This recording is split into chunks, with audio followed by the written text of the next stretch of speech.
Lord of Mysteries 2, Circle of Inevitability. Chapter 212, Actor. Franca carefully calculated the time and inquired with meticulous detail. What perils lie at the altar? How much progress has Susanna Mattis made in her recovery today?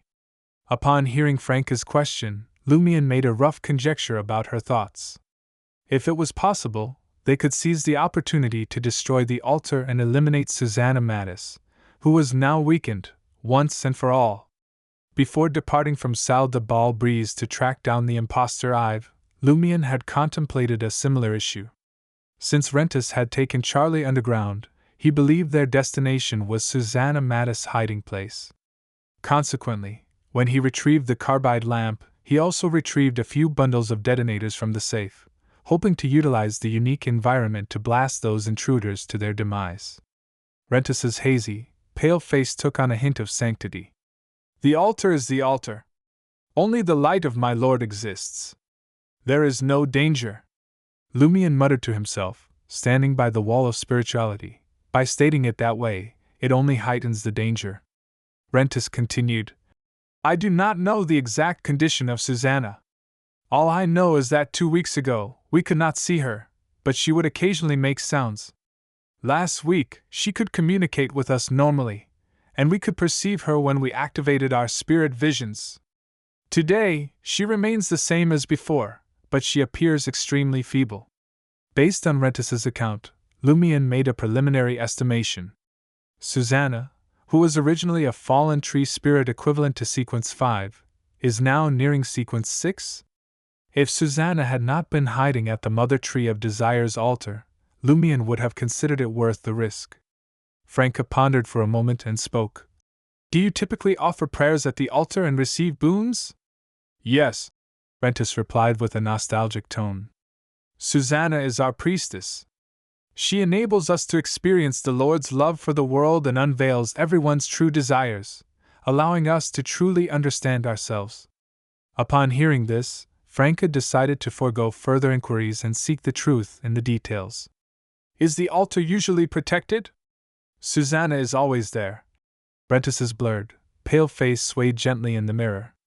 Franca gazed at the make-up mirror in her hand and queried. Was the altar under anyone's protection during the 2 weeks that Susanna was severely injured? Rentis's spirit responded truthfully. No. Franca couldn't help but turn her head and glance at Lumian. She realized that he too appeared disappointed and regretful. From Rentis's answer, they both discerned a crucial fact. The altar possessed a concealed and formidable protective mechanism. Otherwise, regardless of its underground concealment and the difficulties in locating it, they would need to consider guarding against bounty hunters or cave adventurers fond of searching for treasure in underground trier. Simultaneously, they would have to be cautious of smugglers who might have temporarily altered their routes or wandering university students. Franca let out a sigh, deciding that it would be best to leave the altar and Susanna Mattis in the hands of the authorities. The evil spirit still needed 2 more days to recover, and she and Lumian had already discovered the whereabouts of the altar. They had ample time. Franca shifted her focus and inquired about something else. How many members are there in the Bliss Society at Theatre de l'Ancien Caja Pigeons? Not many, Rentis's blurry face with flickering dark green eyes responded. But I only know a few. I've Hedzi, and I report to my Pumayer. He is the theater manager and represents Susanna in the core affairs of the Bliss Society since she became an evil spirit. Why choose a man? Isn't it believed that women only love women? It would be easier to communicate with the other core members of the Bliss Society if it were a woman, Franca objected. Are you certain there's no hidden significance in this conversation? Lumian sensed Madame Hidden Blade's curiosity piqued. Rentis's voice drifted as he replied. My Pumayer used to be Susanna's lover. Franca clicked her tongue and sighed. So, we have the High Priestess going against the principles of the organization, loving both men and women. As she spoke, she cast a glance at Charlie, who appeared bewildered and terrified. Rentis didn't shy away from revealing the truth about my Pumayer. Before Susanna joined the Bliss Society, they were lovers. Furthermore, he was the only one who could make Susanna feel at ease and relaxed. After her divine awakening and embracing her faith in my Lord, she transformed the Bliss Society and recruited my Pumayer. However, their intimate relationship ceased. When she became an evil spirit, she no longer limited her affections to women and resumed her connection with my Pumayer. Meanwhile, she sought out other targets, infiltrating their dreams and draining their energy. She would fall in love with them before killing them. Charlie's face grew paler with each passing word, as if he had fallen into an inescapable nightmare that would only end in death. Franca, who had seriously contemplated having her lover Gardner bear her child, commented, "This is all rather twisted." She then smiled and remarked, "Does my Pumayer enjoy wearing green hats?" "No, he now exclusively wears a black top hat. He even meticulously grooms the tips of his beard." Rentis dismissed Franca's speculation. Lumion recalled the mention of a woman's death in Onnet Town during Mr. K's gathering. If my Pumayer receives a boon and becomes a male fallen tree spirit, could he enter women's dreams and induce erotic fantasies to drain their energy, gradually weakening them until they perish? The Bliss Society consists of women as its core members, emphasizing that they only love women. It is unlikely for male members to attain such high levels of power. Those incidents are not a result of the Bliss Society, but they too believe in the mother tree of desire? Or could it be due to women loving women? Franca pressed on with her questioning. "Why don't you even know the number of members in the Bliss Society at Theatre de l'Ancien Ja Pigeons? So, other than Susanna, there are no female members among the Bliss Society members you're familiar with?" Rentis's pale, blurry face seemed to contort. "Only my Pumayer interacts with the female members. While I'm uncertain about the current status of female members at Theatre de l'Ancien Ja Pigeons, I can speculate on who they were in the past." "How?"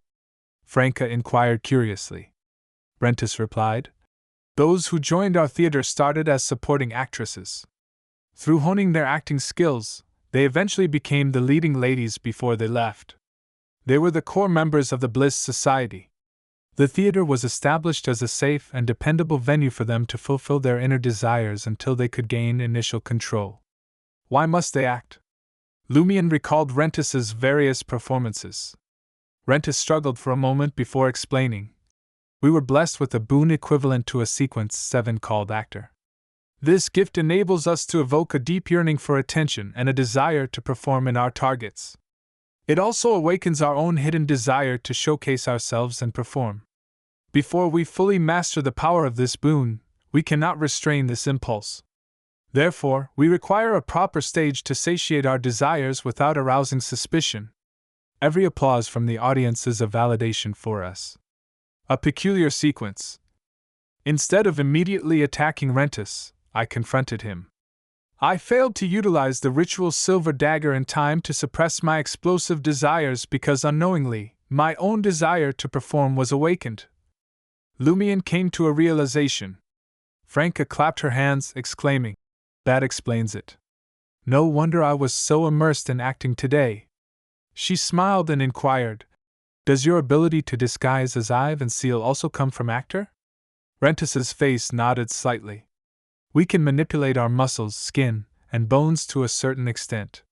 We possess all the necessary skills for disguise, including makeup techniques and prop production.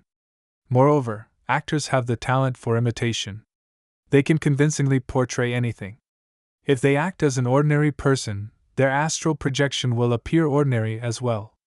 If they portray a soldier, they'll display remarkable combat and marksmanship.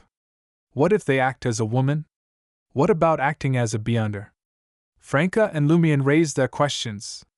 Finally, the two of them understood how the fake Ive could deceive official Beyonders and why the theater performers at Theatre de l'Ancien Ja Pigeons excelled in their craft. Working with real actors every day, it was no wonder their acting skills were top-notch. Rentis's spirit spoke in a dazed manner. To portray a woman, you need to prepare props in advance, such as fake breasts and long hair. When acting as other Beyonders, if I have observed them beforehand, I can replicate their corresponding abilities, but they won't have tangible effects. They are more like illusions. However, if I were given the opportunity to closely observe and learn from a Beyonder over several months, I could perform similar but significantly weakened abilities. Impressive indeed. Lumion sighed, then asked in a deep voice. Who were you impersonating when you emanated that powerful aura? None other than Susanna, as she connects with the altar's aura while conducting the boon ritual. Rentus revealed a trace of piety and reverence. Franca and Lumion exchanged glances, grateful that they had abandoned the idea of heading to the altar to eliminate future troubles. Based on Rentus's response, it appeared that when Susanna merged with the altar, she could exhibit power at a demigod level. Do actors possess any other abilities? Franca inquired. Rentus shook his head. No. However, my Meyer once cautioned me against becoming too engrossed in my roles while acting. Lumion seized the opportunity to ask. What are the names of the other sequences corresponding to actor? Rentus's voice took on a sinister tone. Sequence 9 Scrooge, Sequence 8 Sex Addict, Sequence 6 Recipient, and Sequence 5 Baby Cupid. Beyond that I am unaware. Quite fitting.